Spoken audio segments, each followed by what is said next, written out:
السلام علیکم ورحمۃ اللہ وبرکاتہ۔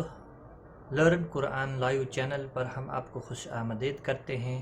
آج کی اس ویڈیو میں ہم انشاءاللہ سیکھیں گے الف اور حمزہ میں فرق۔ آپ نے ویڈیو کو واچ کرنا ہے، اور جو نیو ہیں چینل کو سبسکرائب کریں اور کمنٹ اور لائک ضرور کریں تاکہ دوسرے لوگ بھی اس ویڈیو سے فائدہ اٹھا سکیں۔ آئیے شروع کرتے ہیں۔ اعوذ باللہ من الشیطان الرجیم، بسم اللہ الرحمن الرحیم۔ حمزہ اور الف میں فرق۔ الف کے قاعدے: الف ہمیشہ خالی ہوتا ہے اور اس سے پہلے حرف پر زبر ہوتا ہے۔ الف درمیان یا آخر میں آتا ہے، شروع میں نہیں آتا۔ الف نرمی سے اور بغیر جھٹکے کے پڑھا جاتا ہے، جیسے زاد، خوف، شارب۔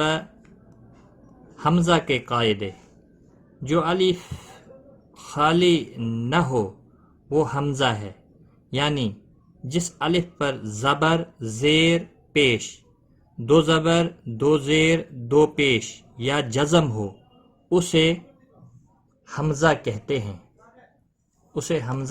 ہیں۔ حمزہ ساکن ہو تو جھٹکے اور سختی کے ساتھ پڑھا جاتا ہے۔ حمزہ شروع، درمیان اور آخر تینوں میں آتا ہے۔ انعمت، سأل، اقرأ۔ یہاں پر حمزہ ساکن ہے، اس کو تھوڑا جھٹکے کے ساتھ ادا کریں گے۔ یہاں پر حمزہ کے اوپر حرکت ہے تو اپنی حرکت کے ساتھ پڑھا جائے گا۔ پہلے حمزہ آیا ہے، جب بھی الف کے اوپر زبر، زیر یا پیش آتا ہے تو پھر وہ الف نہیں رہتا ہے، وہ حمزہ پڑھا جاتا ہے۔ انعمت، تو یہاں پر جھٹکے کے ساتھ نہیں پڑھیں گے اور یہاں پر بھی جھٹکے کے ساتھ نہیں پڑھیں گے، صرف یہاں پر جھٹکے کے ساتھ ادا کیا جائے گا کیونکہ حمزہ ساکن ہے۔ اقرأ، اقرأ نہیں پڑھا جائے گا، اقرأ۔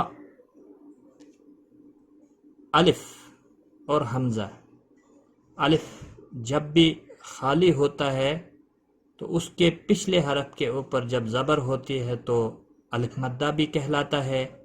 حمزہ جب ساکن ہوتا ہے تو جھٹکے کے ساتھ ادا کیا جاتا ہے۔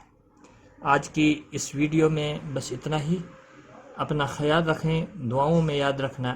ٹیک کیئر، خدا حافظ۔